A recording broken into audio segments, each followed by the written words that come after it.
on a star-dusted Aman night, when ancient history collided with modern fairy tales, all eyes were not on the bride.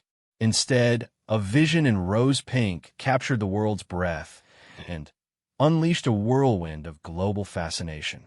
This is not merely about a gown and a tiara. This is the story of Catherine, Princess of Wales, on a single, transformative night. A tale of diplomacy played in whispers, of personal resolve forged in silence, of a historic jewel's power, and of the moment a princess stepped firmly into the legacy she had spent a decade carefully building. Behind the dazzling smile and the perfect curtsy lay a journey of meticulous preparation, private challenges, and a bold, unspoken statement that would echo far beyond the wedding feast. The early June sun stretched across the gardens of Adelaide Cottage in Windsor, casting long, gentle shadows. Inside, the morning was a quiet ballet of familiar routine, a deliberate anchor before the whirlwind to come. Princess Catherine moved through the sunlit kitchen, preparing breakfast for her children. The scent of toasted bread and the sound of cheerful chatter from Prince George, Princess Charlotte, and Prince Louis filled the air, a comforting, ordinary symphony. In a few days, she would be standing under the intense glare of the world's media at the wedding of Crown Prince Hussein of Jordan and Miss Rajwa Al Saif. But here now, she was simply Mummy, tying hair ribbons, reminding Louis to use his napkin, sharing a quiet smile with William over the morning headlines. The invitation, resting on William's study desk, was more than a piece of ornate stationery. It was a significant diplomatic puzzle. Jordan was a key ally, a stabilizing force in a turbulent region, and the House of Hashemite commanded deep respect. Their attendance was not optional. It was a crucial act of statecraft. William, as the future king, would represent the crown. But Catherine's role was multifaceted and nuanced. She was the Princess of Wales, a future queen consort, and one of the most scrutinized women on the planet. Every choice she made, from her carriage to her conversation, and, most visibly, her wardrobe, would be parsed for meaning. Later that morning, after the children had departed for school, Catherine sat with a private secretary and a senior aide from the Foreign Office. Maps and briefing documents were spread out. The conversation was detailed. The guest list, the complex familial and political relationships within the Arab world, the specific sensitivities of the Jordanian court, the schedule of events. Catherine listened intently, her questions sharp and insightful. She understood that her presence was a soft power tool, a means to build bridges through respect and cultural appreciation. This was not a passive role. It was an active deployment of her position. The most tangible symbol of that role was what she would wear. The gown and the tiara were not just fashion. They were her armor and her olive branch. The process had begun months prior. She had worked closely with her trusted designer, envisioning a dress that would honor Jordanian tradition while remaining unmistakably her own. Sketches were exchanged, fabrics sourced. The color was paramount. It could not be white, nor could it be overly bold. It needed to convey warmth, femininity, and respect. The chosen shade was a soft, luminous rose pink, a color associated with grace and joy, one that would photograph beautifully under the desert night sky and would not clash with the opulent surroundings of the Zahran Palace. Then came the tiara. This decision carried the weight of history. The royal vaults held many pieces, but one stood out for this occasion, the lotus flower tiara. Its story was perfect. Originally crafted for Queen Elizabeth, the Queen Mother, in the 1920s from a necklace given as a wedding gift, it was a piece of personal, rather than overtly state, jewelry. It was delicate, feminine, and less formally regal than some of the grander diadems. It whispered rather than shouted. Crucially, it was a piece Catherine had worn before and felt comfortable in. Comfort was key. She needed to forget it was there to be able to focus on people, not on adjusting a heavy headpiece. Its diamond petals would catch the light like dewdrops, a subtle echo of the delicate motifs found in Islamic art. The week before departure was a masterclass in control preparation. Fittings were precise, hemlines adjusted to perfection. The dress was packed in a special, dust-proof carrier, the tiara secured in its own fortified case. Security briefings were updated. Meanwhile, Catherine maintained her public schedule, visiting a nursery, hosting a roundtable on early childhood. The contrast was stark, yet she moved between these worlds with a focused calm. She spent extra time with the children, knowing she would be away for a crucial few days. William was a steady partner, their mutual support a private fortress. The flight to Amman was a bubble of quiet preparation. On the RAF plane, Catherine reviewed her briefing notes once more. She practiced the proper forms of address, the graceful, deep curtsy expected for King Abdullah II and Queen Rania. She and William discussed their strategy for the reception, who they needed to speak with, which conversations required particular tact. There was a quiet understanding between them. They were a team, entering a diplomatic arena. As the plane began its descent, the golden-hued landscape of Jordan came into view. The gentle anxiety of preparation began to crystallize into focused anticipation. The work was done. The story was about to begin. The afternoon in Amman was a suspended moment, charged with quiet purpose. The Princess of Wales stood in the serene suite of the British ambassador's residence, the ancient stone city sprawling beyond the windows. The air was warm and carried the faint, exotic scent of jasmine from the gardens below. This was the calm before the pageant. Her hair and makeup team worked with a silent, efficient harmony, their movements the result of years of trust and understanding. The conversation was light, murmurs about the beauty of the city, but a profound concentration hummed beneath the surface. The gown, when it was carefully presented, seemed to drink the soft light of the room. The rose-pink chiffon and silk were ethereal, the color a perfect, blooming tribute. As she stepped into it, the fabric whispered against the floor. The dress was a feat of engineering disguised as a cloud, structured through the bodice to give her a regal posture, yet flowing effortlessly from the waist. The seamstresses had worked miracles, ensuring it would feel like a second skin, allowing for the deep, graceful curtsy, the easy movement through crowds. She looked at her reflection, not with vanity, but with the assessment of a general reviewing her uniform. This was her instrument for the evening. Then, the tiara, it was brought forth in its case, the diamonds glittering coldly under the artificial light. As it was secured onto her carefully styled hair, a tangible shift occurred. The weight, both physical and symbolic, was immediate. This was the moment Catherine transformed from a private woman, a mother, a wife, into the Princess of Wales, a representative of the crown. The jewels were not adornment. They were insignia. She met her own gaze in the mirror, took a slow, deep breath, and gave a small, resolved nod.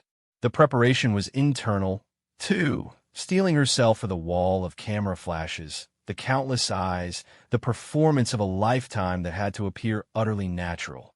The drive to Zahran Palace was a brief journey through a city adorned with Jordanian flags and portraits of the smiling crown prince and his bride. The energy was palpable, a national celebration. Inside the car, William reached over and gave her hand a firm, reassuring squeeze. No words were needed.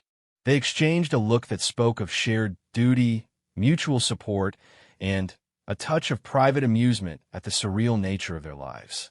As the grand gates of the palace approached, Catherine's posture straightened almost imperceptibly. Her public face, one of warm serenity, settled into place. The arrival was a sensory explosion. A roar of cheers from the public lining distant barriers mingled with the frantic, machine gun clicking of hundreds of photographers. The evening sun cast a golden glow on the pale stone of the palace, making the scene look like a fresco come to life. For a fraction of a second, as she emerged from the car, the noise and light felt overwhelming. But years of discipline took over. She placed her hand lightly on William's arm, smiled that wide, genuine smile that reached her eyes, and began the walk. Every step was measured, every wave deliberate. The pink gown floated around her, a shock of soft color against the formal black and white of the arriving dignitaries and the stark palace stone. Inside the palace, the atmosphere shifted from public spectacle to intense, rarefied ceremony. They were guided through halls echoing with the soft murmur of many languages, diplomats, royalty, global leaders. Catherine's curtsy to King Abdullah and Queen Rania was a moment of pure, practiced poetry. It was deep, respectful, and impeccably timed. As she rose, she engaged them in conversation, her words inaudible to the cameras, but her expression one of focused engagement and warmth. She had done her homework. She spoke of the beauty of the occasion, asked after family. It was diplomacy at its most human level. The ceremony itself was a profound cultural immersion. Seated amidst the world's elite, Catherine was a picture of absorbed attention. Her eyes followed the intricate rituals, the signing of the marriage contract, the sacred verses. She observed not as a tourist, but as a student of people and tradition.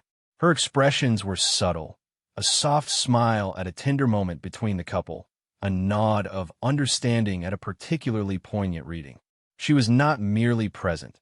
She was participating with her full attention, showing respect through her quiet immersion. William, beside her, would occasionally lean in to whisper a comment, and she would respond with a quiet word or a knowing glance, their partnership a quiet constant in the formal grandeur. Following the ceremony, as guests mingled before the reception, Catherine moved with purpose.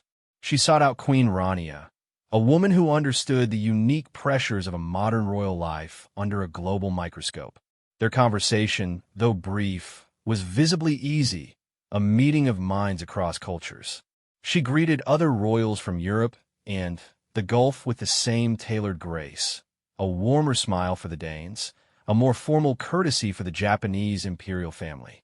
With each interaction, she was building a network, not of power, but of personal rapport. She listened more than she spoke, her head tilted in attentive interest. She was using her position not to dominate, but to connect, her pink gown becoming a symbol of approachable grace in a sea of more severe formal wear. As the guests were ushered towards the grand reception, the anticipation for the evening's main public moment grew. Catherine had passed the first series of tests, the arrival, the ceremony, the initial mingling, with flawless composure. But the most iconic chapter of the night, the one that would forever define this event for the public, was yet to come. She walked alongside William, the soft rustle of her gown a private sound in the cavernous hallway, ready to step onto a stage where every glance, every gesture, would be frozen in time and analyzed for years to come. The grand reception hall of Zaran Palace was a vision from an Arabian fantasy. Crystal chandeliers the size of small cars showered light over a sea of gilt and velvet. The air hummed with a low, powerful energy, the confluence of political might, historic wealth, and celebratory joy. For Princess Catherine, entering this space was the culmination of every careful preparation. The soft pink of her gown, now under the blazing indoor lights, took on a new, luminous quality, a single blooming rose in a garden of opulent jewels and dark suits. The lotus tiara sparkled with every turn of her head, a constellation pinned to her hair. This was the arena of high stakes in formal diplomacy. There was no set schedule here, no prescribed order of events. It was a fluid, swirling dance of social politics, and Catherine moved into it with a strategist's grace. Her first port of call was often the spouses, the partners who could be overlooked in the glare of power. She spent genuine time with Sheikha Moza of Qatar, their conversation a quiet exchange between two highly influential women who balance public life with deep family commitment. With the Crown Princess of Sweden, she shared a lighter moment, perhaps a comment on the stunning decor or the beauty of the bride, building on a friendly acquaintance. Each interaction was tailored, each smile calibrated. She never seemed to be working a room. Rather, she was genuinely engaging with it, person by person. The unspoken centerpiece of the evening, however, was her meeting with Queen Rania. The two women, often compared by the world's media for their style and modern approach to royalty, came together near a towering floral arrangement. The images captured would tell the story. Catherine, in her soft pink and historic British diamonds, Rania in a stunning contemporary gown. They were not rivals, but peers. Their conversation appeared easy, punctuated by laughter and focused attention. Catherine, ever the respectful guest, listened intently as Rania likely spoke of the wedding preparations, the meaning of the day for Jordan. It was a meeting that spoke of mutual respect, bridging any gap between East and West, not with political talk, but with shared understanding of a unique life. Throughout, her partnership with William was her anchor. They moved as a unit, sometimes together, often parting to cover more ground before seamlessly reuniting. A glance across the room between them carried volumes. A check-in, a shared joke observed, a signal to move on. When they were side by side, their body language was relaxed and united. William's hand would often find the small of her back, a gesture of both affection and support. They were demonstrating the strength of their bond, not through public displays, but through the quiet harmony of their teamwork. It was a powerful, silent message of stability. And then there were the moments the world would truly remember. As she turned to accept a glass of water from a palace attendant, the light caught the tiara in a breathtaking burst of fire, a moment perfectly captured by a Reuters photographer.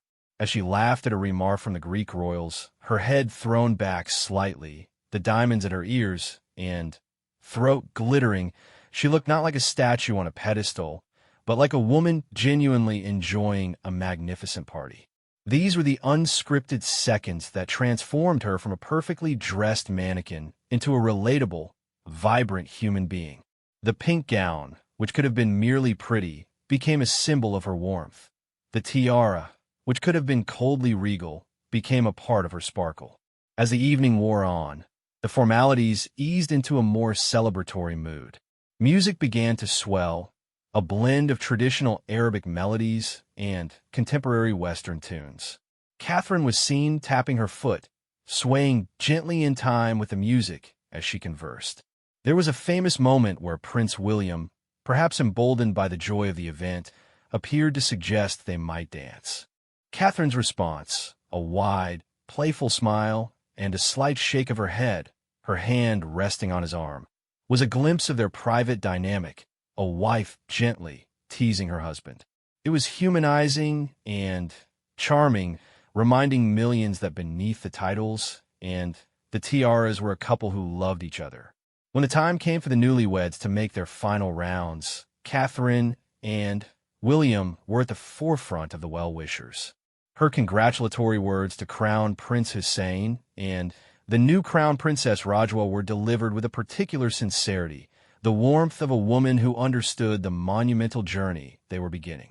Her final curtsy to the Jordanian king and queen, as they prepared to depart, was the bookend to her first, perfect, respectful, and now infused with the shared experience of a glorious night. The return to the ambassador's residence in the early hours felt like emerging from a brilliant, loud dream into a silent reality. The weight of the tiara was finally lifted from her head, a physical relief that echoed a deeper, emotional release. The gown, carefully removed and laid aside, was now a relic of a mission accomplished. In the quiet of her room, the images already flashing across the globe on news channels and social media felt distant. The diplomatic nuances, the subtle interactions, the perfect curtsy, they had all been executed. But as she finally relaxed, the memory that lingered was not of statecraft, but of human connection. Queen Rania's laugh, William's hand on her back, the joyous pride on the face of the Jordanian people. The armor had done its job, but it was the woman inside it who had truly shone. The first light of dawn over Amman was a pale, watercolor wash. In the quiet residence, sleep was brief. The world, in different time zones, was already waking up to the images. Princess Catherine, however, had one final, crucial act of diplomacy to perform: the departure. This was not a mere exit. It was a concluding statement. The choice of a repeat outfit, the elegant rose-pink Elisab dress she had worn the day before the wedding, was a masterstroke. It was a nod to sustainability and practicality, yes, but also a subtle message of continuity and focused purpose.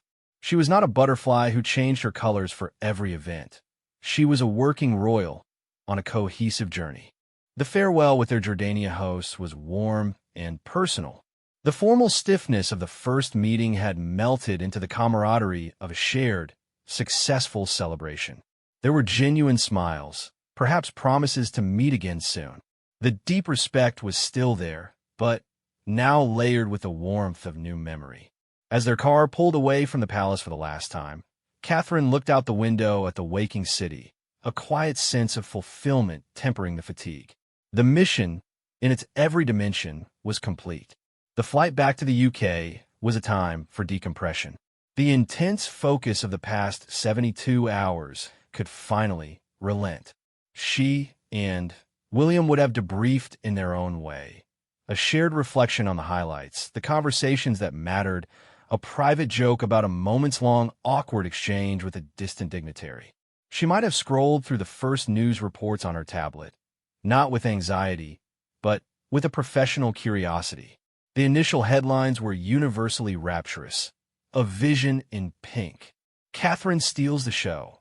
Diplomatic triumph in a tiara. The narrative was set, and it was overwhelmingly positive. The pink gown and the lotus tiara were already being dubbed iconic. But the true impact unfolded in the days and weeks that followed. The analysis went deeper than fashion.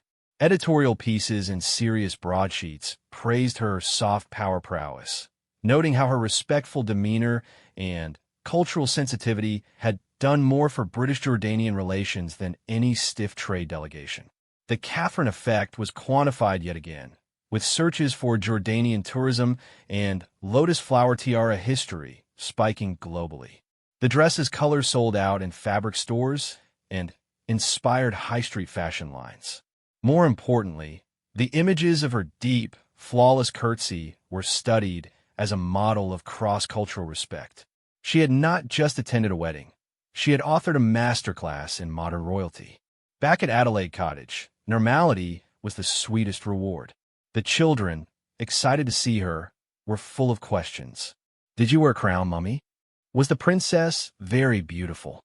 She answered them simply, with a mother's love, tucking the tiara case and the gown away, relics of another life.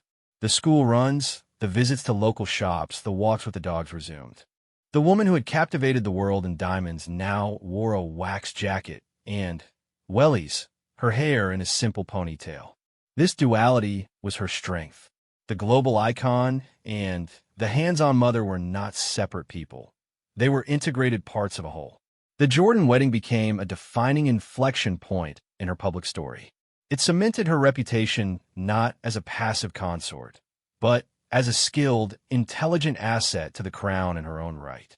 It demonstrated a maturity and a command that was now undeniable. The world had always seen her grace. Now it recognized her grit. The pink gown and the diamond tiara were the beautiful vessels for a far more substantial cargo: strategic intelligence, profound empathy, and a steely, unflappable professionalism. Years later, when historians look back at the reign of King William V and Queen Catherine, the night in Amman will be highlighted not as a fashion moment, but as a key strategic deployment. It was the night a princess, through a perfect alchemy of preparation, empathy, and quiet strength, proved she was ready for a crown. The vision in pink was, in truth, a portrait of a future queen, painted not on canvas, but in the vibrant, living light of global admiration and respect. The story was never about a dress or a jewel. It was about the woman who wore them, and how, on a star-dusted night in Jordan, she fully stepped into the light of her own destiny.